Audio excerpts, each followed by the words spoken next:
పరవశం, నా నడుం బాగైంది పరవశం. ఈ బాబే తన పవిత్రమైన పాదాలతో తాకి నా నడుం బాగా చేశాడు. అవునా? కాలితో తంతే నీ నడ్డి బాగుపడ్డమేంటి? అదే మాకు ఆశ్చర్యంగా ఉంది పరవశం. మాకు ఎలాంటి ఆశ్చర్యం లేదు. ఇదేదో కుట్రని మా అనుమానం. కుట్ర అంటే ఏంటి బాబు? అరే బడవాలరా, చంపుతాను మిమ్మల్ని. చంపండి సార్, పీడ వదులుతుంది. నా చావుకి కారణం గర్ల్స్ వార్డెన్ కాదంబరి మేడమే.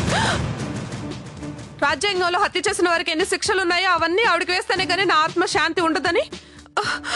ఇక సెలవు. ఇట్లు మీ పాండు.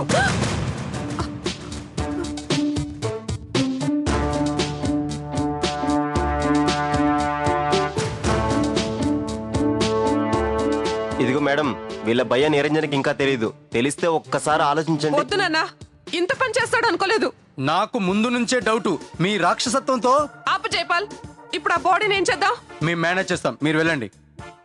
నేను ఇప్పటికిప్పుడే వెళ్ళిపోతే నా మీద డౌట్ రాదా? అదంతా మేం చూసుకుంటాం. Thanks sir.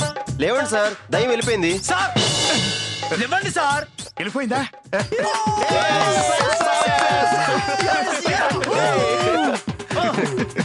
సార్ ఇంతకాలం ఎందుకు సార్ మనకి ఐడియా రాలేదు? నేను లేను కాబట్టి. చావు తెలివితేటలు బాగానే ఉన్నాయి. అమ్మా డిపార్ట్మెంట్ అంటూ నన్ను ఏ రేంజ్ లో బెదిరించిందో. సార్ మీరు కేక సార్, అయినా ఊపిరి భలే బిగబట్టారు సార్.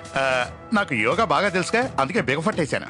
ఇంకాసేపు ఉంటే దోలు తీరిపోయేది. అయినా ఈయన గారు నిజంగానే పోతే ఆ కాదంబరి నిజంగానే జైలుకి వెళ్ళేదిరా. అంటే దానికోసం నన్ను నిజంగానే చంపేస్తారా? సంఫంలే ఊరుకో. బంగారం పని చేస్తా ఉంది, ఓ చెయ్యేస్తే నీ సొమ్మేం పోతుందిరా. అలాగే నాన్న.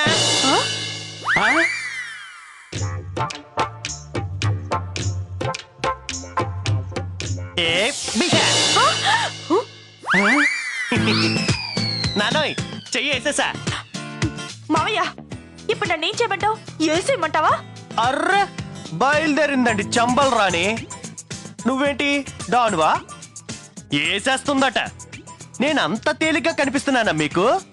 అర్రెర్రెర్రెర్రె, ఇవాళ రేపు మగాడంటే లెక్క లేకుండా పోయింది. ఏంటి సరోజమ్మ అలా చూస్తున్నావు? ఏ అమ్మకు నువ్వు ఒకదానివా ఏంటి? నేను కూడా బిడ్డనే తల్లి. అవును సరోజమ్మ, ఈ రోజు నుంచి కాలేజీలో నాకు కుంటే బాధ కూడా తప్పింది. అందుకే ఈ రోజు నుంచి మిమ్మల్ని బాధ పెట్టదలుచుకోలేదు. అన్నయ్య, నువ్వు నిజంగా మారావా?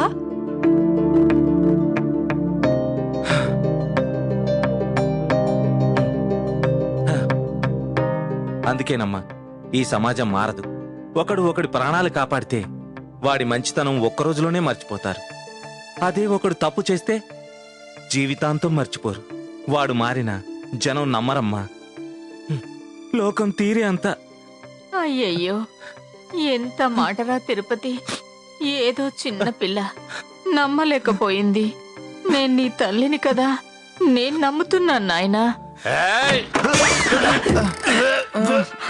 ఏంటి ఎస్పీ తాగావా? నేను తాగుతానో తింటాను, మీకెందుకయ్యా? నా డబ్బులు ఎప్పుడు ఇస్తావు? వీళ్ళేంటి నమ్మితని బోండంగి అంటున్నారు? నమ్మితే ఎవరు? నీకు కూడా తెలీదా నమిత అంటే? ఓకే ఓకే, డబ్బు పైసా కావాలి. చిల్లర లేవు డిఎస్పీ. రేయ్, జోకులకి ఇది టైం ఆరా? సీరియసా? అయితే ఓకే. ఏందే డిఎస్పీ, ఇలా రూమ్ లోకి దూరి గొడవ చేస్తావేంటి? మా పాండు సార్ వస్తే చీల్చి చెండాడుతాడు తెలుసా? ఎవరు వచ్చినా సరే వదిలేదు లేదు. సారీ డిఎస్పీ, నీకు నో సారీస్. హ్యాపీగా ఇలా పడుకొని ఎంతకాలం అయిందిరా. ఒరే గజ, నరకం చూపిస్తుందిరా. ఏం చేయాలో అర్థం కావట్లేదురా. పైగా రేపు దాని బర్త్డే అట. అయితే ఇంకేంట్రా బాబు, ఈ బర్త్డేకి నిన్ను హింసించకూడదని డెసిషన్ తీసుకుంటుందేమో చూడు. అదా, దానికి అంత లేదురా. ఇంకెలా నన్ను టార్చర్ పెట్టాలని ఆలోచిస్తుందే తప్ప పాజిటివ్ గా ఆలోచించదు. చచా, అలా ఏం కాదులేరా. అవునరా, నువ్వు అన్నట్టు తను పాజిటివ్ గా ఆలోచిస్తే మిమ్మల్ని అందరిని పిలిచేదిగా. అంతెందుకురా, రవిగాడికి పెళ్ళైందని సంగతి చెప్తే ఏమందో తెలుసా? ఏమంది? పాపం ఆ అమ్మాయికి పిల్లలా ఉంది, మీ ఫ్రెండ్ని చేసుకుంది, అందరూ నాలా ఉండరు కదా అందరా. అలాగందా?